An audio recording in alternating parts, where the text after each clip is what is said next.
우리 하나님 말씀 보겠습니다. 잠언 말씀 10장 1절부터 16절까지 말씀입니다.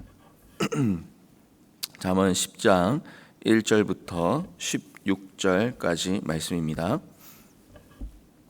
솔로몬의 잠언이라. 지혜로운 아들은 아비를 기쁘게 하거니와 미련한 아들은 어미의 근심이니라. 불의의 재물은 무익하여도 공의는 죽음에서 건지느니라. 여호와께서 의인의 영혼은 줄이지 않게 하시나 악인의 소욕은 물리치시느니라. 손을 게으르게 놀리는 자는 가난하게 되고 손이 부지런한 자는 부하게 되느니라. 여름에 거두는 자는 지혜로운 아들이나 추수 때에 자는 자는 부끄러움을 끼치는 아들이니라. 의인의 머리에는 복이 많아 악인의 입은 독을 머금었으니라. 의인을 기념할 때에는 칭찬하거니와 악인의 이름은 썩게 되느니라. 마음이 지혜로운 자는 계명을 받거니와 입이 미련한 자는 멸망하리라. 바른 길로 행하는 자는 걸음이 평안하려니와 굽은 길로 행하는 자는 드러나리라. 눈짓하는 자는 근심을 끼치고 입이 미련한 자는 멸망하느니라.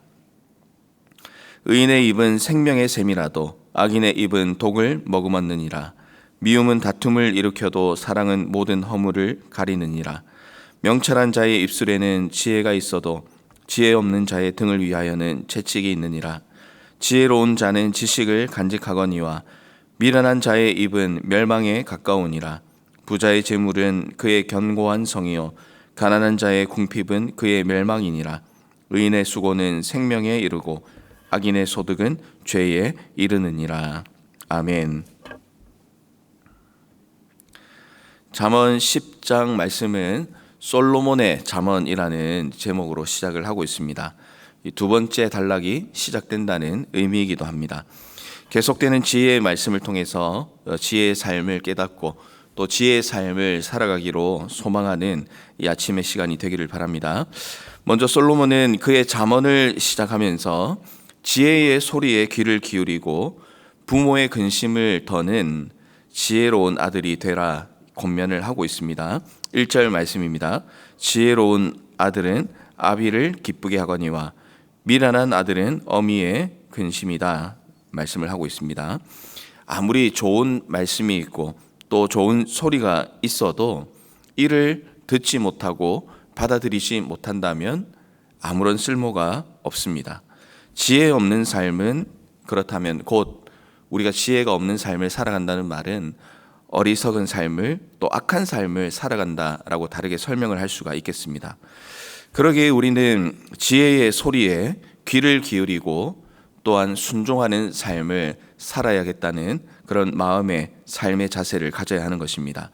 그러면 오늘 말씀은 순종하는 삶을 살기 위해서 우리가 어떤 삶을 살아야 하는지 2절부터 구체적으로 소개를 하고 있습니다. 이 말씀을 보면서 몇 가지를 정리해 보도록 하겠습니다.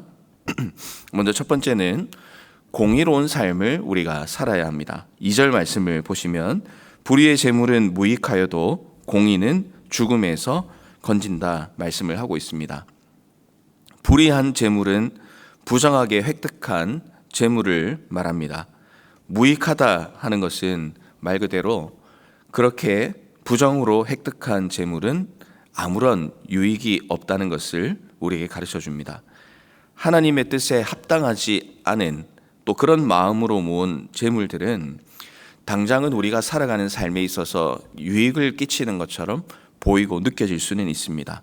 그러나 그것은 일시적인 것이고 하나님께서 싫어하시는 것이며 장차 하나님께서 심판하실 때에 심판의 목록에 들어가게 된다는 것을 우리는 기억해야 합니다. 하지만 공의는 이와 다릅니다.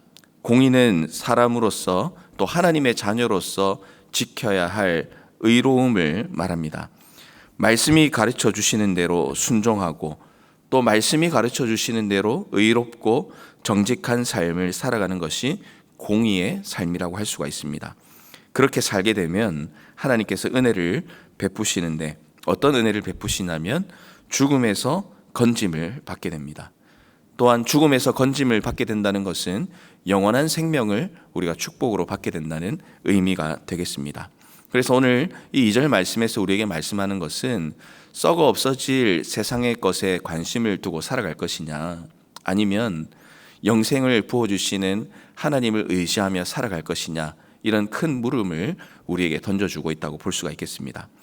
두 번째로는 욕심에 어떻게 대항할 것인가에 대해서 가르쳐주고 있습니다. 3절 말씀입니다. 여호와께서 의인의 영혼은 줄이지 않게 하시나 악인의 소욕은 물리치시느니라. 우리가 너무나 잘 알고 있는 내용의 말씀이지만, 그러나 매일의 삶을 살아갈 때 정말 이 부분을 많이 놓치며 살아갈 때가 많다는 그런 느낌과 또 경험을 할 때가 있습니다. 우리는 오늘 이 순간에도 인생의 진정한 의미와 가치는 하나님께 있습니다라고 고백하고 말하고 살아가지만, 그러나 실제 우리의 삶 가운데서 진정한 의미와 또한 가치를 어디에 우선순위로 두고 살아가고 있는지 우리 자신을 한번 돌아볼 필요가 있습니다. 통장의 잔고가 얼마나 되는 것인지, 또 얼마나 많은 땅과 또 얼마나 좋은 집을 내가 가질 것인지, 이렇게 재산을 쌓아가는 것이 중요한 부분도 있지만, 그런 오늘 말씀에서는 그게 우리의 삶의 우선순위가 되어서는 안 된다는 것입니다. 돈이 부족할 수도 있고, 또 땅이 없을 수도 있고, 부동산이 없을 수도 있지만, 그러나 하나님의 뜻 가운데 행함으로 의로운 삶을 사는 것이 더 중요하고 더 높은 가치를 가지고 있다는 것을 인정하면서 살아가라 하는 것이 오늘 이 말씀이 우리에게 주는 의미라고 할 수가 있습니다. 잠깐의 유익을 위해서 영원한 죽음을 택하는 악한 생각과 악한 행동이 혹 우리의 삶을 아직도 사로잡고 있고 영향을 미치고 있다면, 우리는 그것을 주님 앞에서 내려놓는 작업을 매일마다 매 순간마다 하며 살아가야 하는 것입니다. 불의의 재물은 무익할 뿐 아니라 마지막 심판날에 우리를 부끄럽게 만들게 될 것이기 때문입니다. 하지만 이 땅에서 많은 이익을 얻지 못하고 또 때로는 좀 부족하고 손해를 본다 하더라도 공의를 지키는 사람은 하나님께서 반드시 죽음을에서 건지시며 영광에 거하게 하신다는 사실을 오늘 우리의 삶 가운데서 결코 잊지 않아야 하겠습니다. 세 번째로는 성실한 삶을 살아갈 것을 우리에게 요구하고 있습니다. 4절부터 5절 말씀에 보면, 성도라면, 하나님의 자녀라면 누구보다도 부지런하고 성실하게 살아야 된다, 우리에게 가르쳐주고 있습니다. 말씀을 보시면, 손을 게으르게 놀리는 자는 가난하게 되고 손이 부지런한 자는 부하게 되느니라. 여름에 거두는 자는 지혜로운 아들이나 추수 때에 자는 자는 부끄러움을 끼치는 아들이니라. 아멘. 우리가 보고 있는 이 잠언 말씀은 하나하나 뜯어서 보면 정말 묵상하고 배울 것이 많은 그런 말씀입니다. 오늘 방금 읽었던 이 말씀도 하나님의 말씀 안에 있는 분명한 진리입니다. 하나님은 일확천금의 방법으로 우리를 부하게 하실 마음을 가지고 있는 분은 아닌 것 같습니다. 기도만 하면 사업이 잘 되고, 기도만 하면 좋은 성적을 거둘 것 같고, 기도만 하면 모든 문제가 완전히 해결될 것이다 라는 그런 마음과 또 때로는 그런 착각을 가지고 살아갈 때가 있습니다. 그러나 오늘 이 말씀에 따르면 우리는 문제를 해결해 달라고 기도하지만, 그러나 한편으로는 기도의 태도를 바꿔야 될 필요가 있다는 것도 배우게 됩니다. 왜냐하면 게으른 자에게는 하나님께서 축복과 은혜를 주지 않으시기 때문에 그렇습니다. 문제를 극복하게 해달라고 기도해야 하지만, 문제를 극복할 수 있는 힘과 그런 능력을 달라고 기도해야 됩니다. 그래서 문제를 만나고 또 하나님께서 그 문제를 해결해 주실 분이다라는 확신을 가지고 있다면, 우리가 하나님 앞에 기도하면서 어떤 자세를 가져야 되겠습니까? 이 문제를 해결하기 위해서 제가 오늘 지금 무엇을 해야 하겠습니까? 하나님 앞에 적극적인 기도, 성실한 기도, 부지런한 기도, 또 그런 부지런한 신앙의 삶을 우리가 살아가야 하는 것입니다. 간절하게 매달리고 또 하나님 앞에 강청하는 기도를 드릴 때에, 또 그렇게 부지런하게 하나님과 동행하는 삶을 살기 원하는 사람에게 하나님은 그에 합당한 은혜를 부어주시겠다, 우리에게 말씀을 하고 있는 것이죠. 자, 이런 적극적이고 부지런한 그런 신앙의 삶을 살아갈 때 오늘 말씀에서는 우리에게 주의해야 할 것에 대해서 계속 가르쳐주고 있습니다. 그 요약을 해보면, 우리의 말과 행동이 의인답게 올곧아야 한다라고 정리를 해볼 수가 있겠습니다. 이제 네 번째로 보시면 의인과 악인의 삶이 구분된다는 것을 우리에게 가르쳐주고 있죠. 6절부터의 말씀을 보시면 나중에 또 찬찬히 읽어보시길 바라면서 좀 정리를 해서 말씀을 드리겠습니다. 6절부터의 말씀을 보시면 의인은 여러 가지 축복이 임합니다. 복이 임하고 또 칭찬을 받고 계명을 받고 또 그의 걸음이 평안하고 그의 입은 생명의 샘이 될 것이다 약속을 하고 있습니다. 하지만 이와 반대로 악인은 저주와 하나님의 심판이 주어지는데 어떤 일들이 일어나냐면 악인은 입에 독이 있고 또 이름이 썩게 될 것이고 멸망할 것이고 다툼을 일으키게 될 것이다 말씀을 하고 있습니다. 13절과 14절은 이어서 이렇게 기록합니다. 명철한 자의 입술에는 지혜가 있어도 지혜 없는 자의 등을 위하여는 채찍이 있느니라.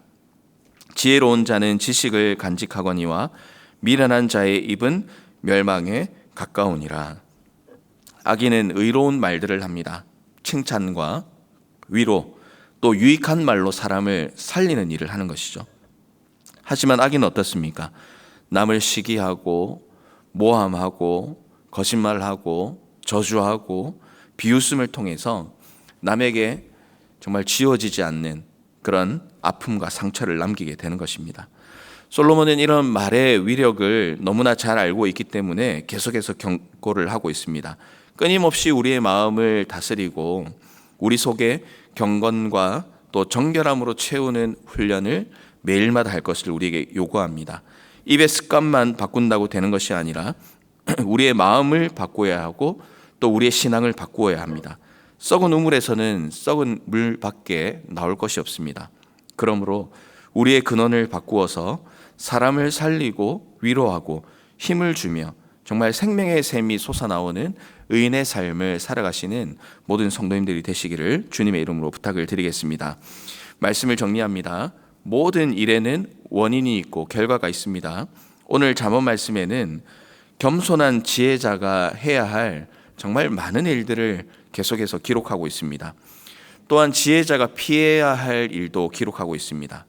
악인은 다툼과 분열을 가져옵니다.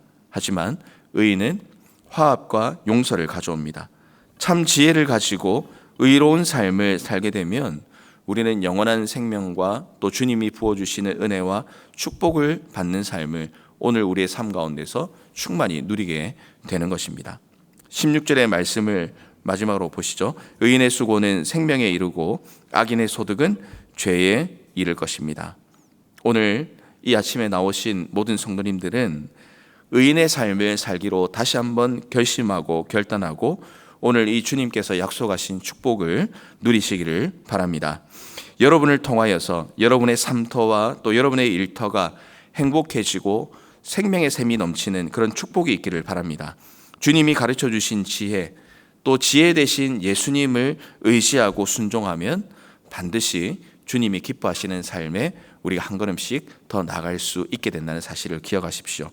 오늘도 주님께서 선물로 주신 이 하루를 살아갈 때 오늘 말씀처럼 공의롭고 지혜로운 삶을 사셔서 정말 여러분의 있는 그 자리마다 그리스도의 향기가 드러나며 또 그 향기를 통하여 많은 사람들이 예수 그리스도를 보고 알게 되는 놀라운 은혜와 축복이 여러분들을 통하여 일어나기를 주님의 이름으로 축원합니다.